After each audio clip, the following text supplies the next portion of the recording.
May hapon, ang atong ebanghelyo karong adlaw, Martes, nagisgot kabahin sa pag-ayo ni Jesus sa duha ka masakiton. Palihog kog basa mga igsuon sa ebanghelyo, kay very emotional ang panghitabo. Now, sige tagkadungog, God loves the sick people. Yes, tinuod.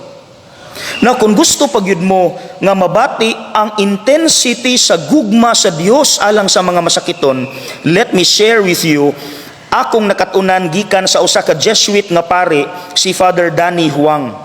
Ingon siya, sa Greek Bible daw, kining mga one of the oldest languages no sa atong Bible, kining word nga splanchnizomai, makita daw ni in almost all the healing miracles of Jesus. Unsay meaning ana? Moved with compassion. Mao di ay nay bation ni Kristo every time siya makakita og masakiton. Unsa nang compassion? Puangod. Gikan sabna sa Greek word ang meaning intestines, tinai. Mao di ay makadungog tas mga tigulang gikumot akong tinai sa kasakit.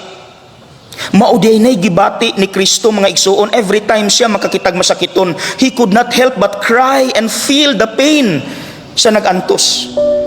That is compassion. You love someone so much that you share what they undergo. You suffer with them. Mga igsuon, tanawa lang ang krus.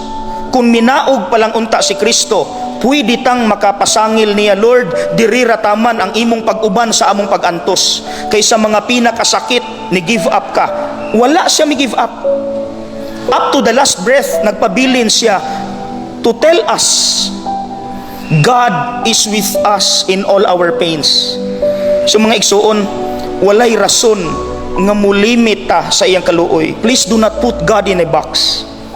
Okay?